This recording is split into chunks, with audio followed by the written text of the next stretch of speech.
Hola, ¿qué tal? Bienvenidos, mis queridos viajeros, a su estancia favorita, su estancia del terror.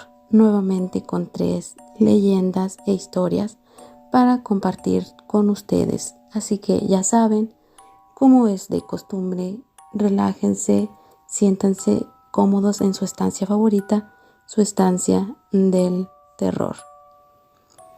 Número 1. La leyenda de la mulata de Córdoba. Esta leyenda se desarrolló durante la época de la Inquisición en la plaza de Córdoba en Veracruz. En 1618 vivía una bella mujer llamada Soledad. Su origen y domicilio eran desconocidos. Su belleza era tal que todos los hombres del lugar se sentían atraídos hacia ella. En sus venas, se decía según ellos, deslumbrados, corría sangre negra y española. Dicen que ella era muy buena en las artes de la medicina. Podía predecir tormentas, eclipses y hasta temblores. Las pestes y enfermedades que ella las curaba con hierbas. También existía gente que afirmaba que la mulata tenía pacto con el diablo y que por lo mismo podía estar en 2 lugares al mismo tiempo.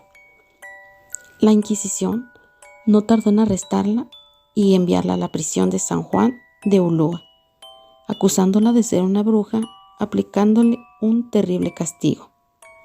Tenía que ser quemada en leña verde frente a todo el pueblo por acusaciones sobre magia negra.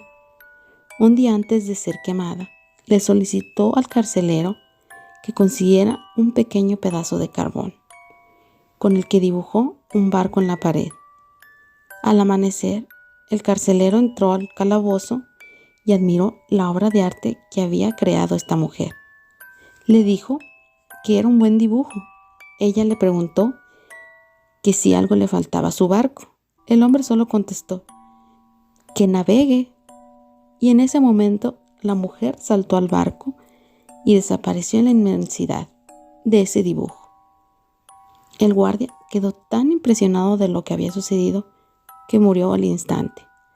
La mulata de Córdoba no fue vista nunca más, y fue ahí donde quedó plasmada esta leyenda, una de las más contadas en el puerto de Veracruz. Número 2. La leyenda de la mano de la reja. Hace cientos de años, en la ciudad mexicana de Morelia, vivió un hombre llamado don Juan Núñez de Castro. Él tenía una hermosa casa ubicada en la calzada de San Diego.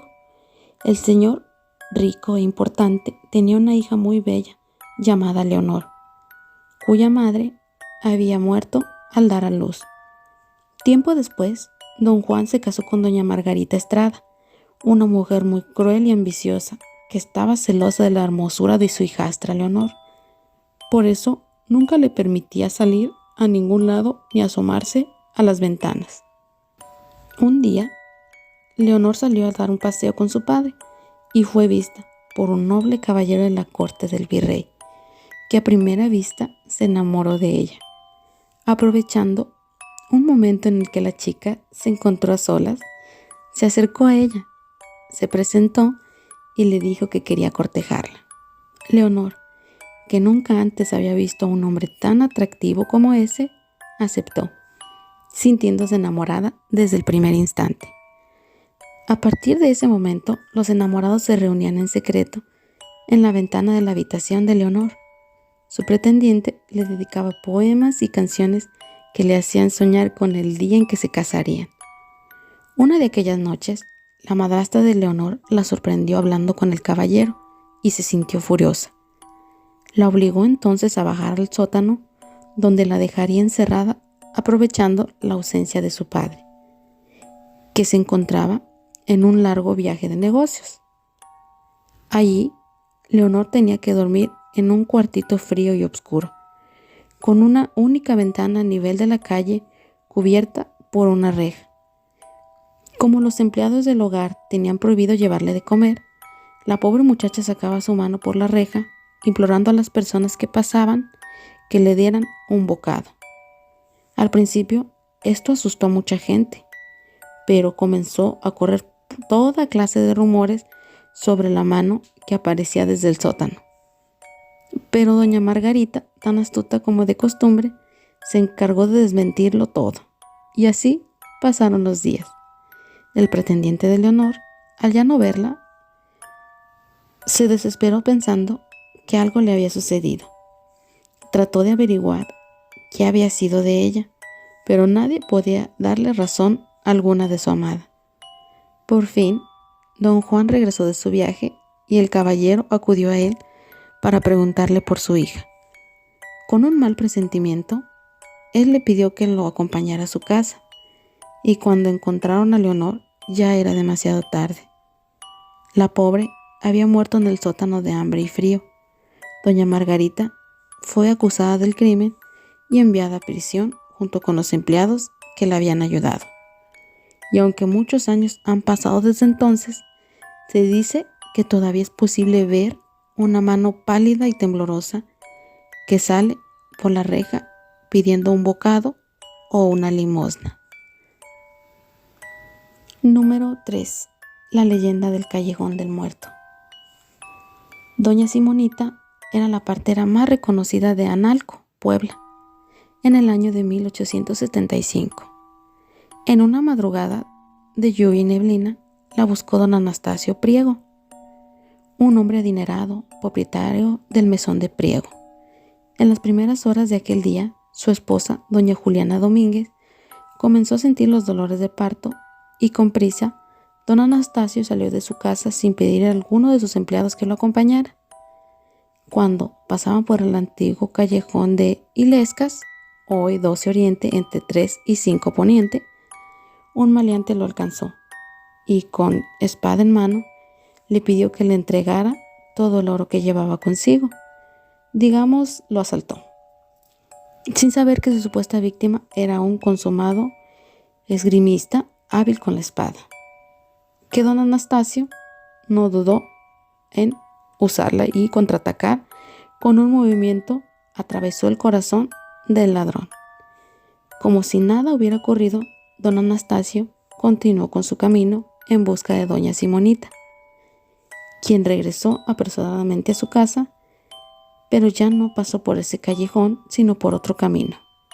La partera llegó justo a tiempo para auxiliar a doña Juliana en la labor de parto y recibir así a dos hermosos gemelos que desde ese momento se volvieron el orgullo de don Anastasio y de su esposa. Una vez doña Simonita terminó su trabajo, el nuevo padre saldó sus honorarios y se ofreció a acompañarla de regreso a su casa. Pero esta vez, movido por la curiosidad, decidió pasar nuevamente por ese callejón. El cadáver del hombre que intentó asaltarlo aún estaba ahí, en medio de un charco y un mar de sangre, con mucha gente que rumoraba y comenzaba a armar historias. Posteriormente, hubo quienes decían que durante la madrugada, el alma de ese maleante penaba por ese lugar y que por eso comenzó a ser llamado el Callejón del Muerto. Con la intención de que el espíritu del ladrón descansara en paz, los vecinos realizaron misas en su honor y uno de ellos, don Marcelino Illescas, incluso mandó construir una cruz que aún puede verse en el muro de una de las viviendas de ese callejón. Tiempo después, el padre Panchito, titular de la parroquia del Santo Ángel Custodio, cerraba el templo cuando un hombre se presentó ante él para solicitarle la confesión, a lo que el sacerdote accedió. Después de recibir la absolución de sus pecados, el hombre, que se cree que era el ladrón, desapareció ante la mirada sorprendida del religioso, quien al día siguiente amaneció con un terrible malestar y murió después de contarle lo ocurrido a su sacristán. Y bueno, mis queridos viajeros, cuéntenme qué tal les parecieron estas leyendas o historias. También no se les olvide, si les gusta este tipo de contenido, darle like, compartir y suscribirse, activar la campanita para recibir notificaciones y así estar alerta de cualquier movimiento de nuestra estancia. También les dejo por aquí mis redes sociales para que compartan, igual sigan viendo este tipo de contenido. Recuerda que si te interesa enviar alguna historia, cuento o leyenda de terror o algo paranormal que te haya ocurrido, también dejo mi correo a tu disposición para que sigas alimentando esta bonita estancia con esos relatos. De mi parte sería todo, mis queridos viajeros. Muchísimas gracias por estar aquí en esta estancia favorita, su estancia del terror. Deja que el terror forme parte de esta bonita noche.